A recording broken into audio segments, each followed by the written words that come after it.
Okay, good morning ladies and gentlemen. Today I'll be presenting about my project called Time Search DB, a time series search web application.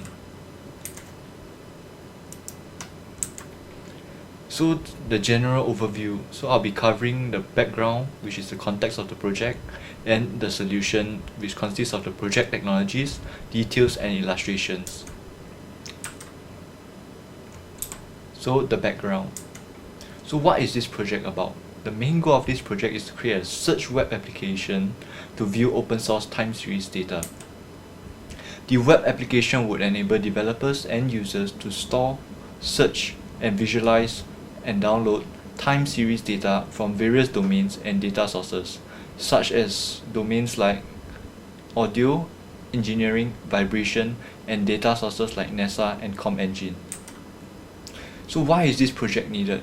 Currently, there is no time centralized place for developers and users to retrieve open source time series data from different sources as well as Rolls-Royce data. This web application would be used as a microservice available in a bigger project in the future. So the business impact. So Rolls-Royce data will be loaded into the database and act as a centralized store. This would aid developers in training and validating their machine learning approaches and models by using open source or company data.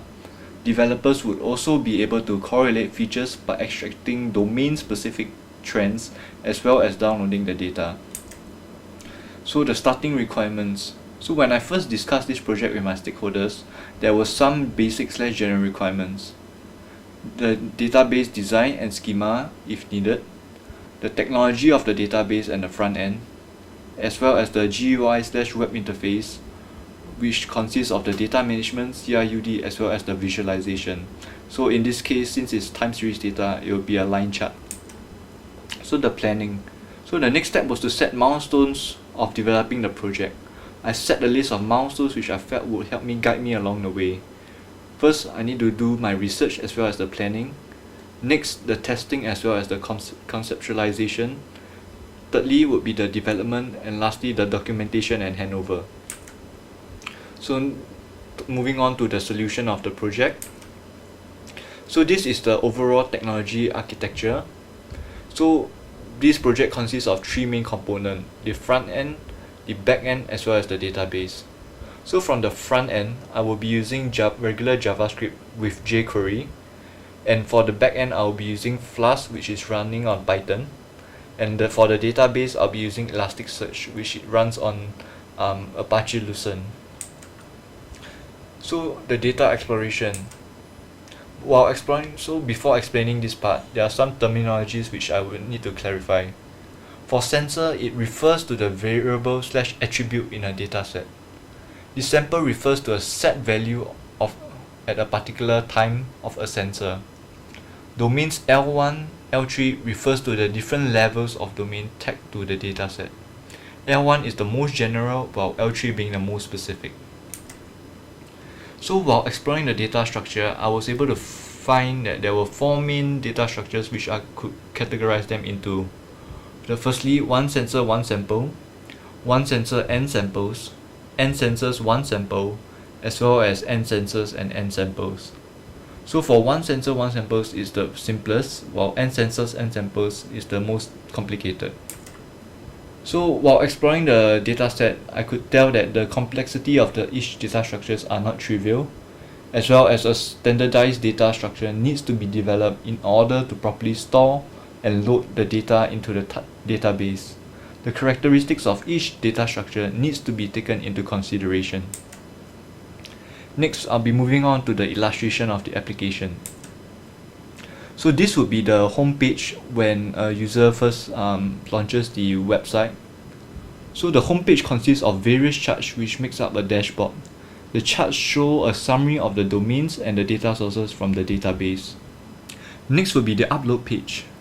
In the upload page, the user can fill in relevant fields in the form. The data name and data source field are compulsory. The user can also define the data structures that correspond to the following options. So this allows user to attach any files which are in CSV, DAT and text format. Next, this is the search page. which is the main function of the website. It contains the searching of records, viewing them in a chart, and downloading selected parts of the record. Firstly, a filter needs to be chosen by clicking on the drop-down menu. There are a total of 7 options for the user to select. After selecting the filter, a suggested terms drop-down will appear. For the domains filter, 3 drop-downs will appear as there are 3 different levels of categorizing for domain. When using suggested terms, there are 2 ways to search a specific term, via the drop-down menu or the autocomplete feature. If the searching box is left empty, it would search for all the records in the database. This may take a couple of seconds to load them all, depending on the number of records in the database. After searching, the results will be returned into a table where other information of the records will be shown. There are various options like searching for a specific word in the data description and viewing more than 10 records per page. To view the chart for a record, select the desired record row and a time series chart will appear at the bottom of the page. Only one record will be shown at a time. There are 2 main options that will affect the chart: sensor and samples. The descriptive statistics of the sample selected will be shown too. Depending on the record selected, it may have a single or multiple sensors or sample. Drop-down menus allow the user to select the respective sensor and samples for viewing. If the user would like to download the record, there are 2 options: image of the chart, which will be saved as a JPEG, PNG or PDF print, or selected samples as a CSV file. When selecting a record, there are 2 options that will appear at the top right of the page: the delete button and as well as the edit button. The delete button will remove the record from the database, while the edit button is yet to be implemented. So that's all for my presentation. Thank you.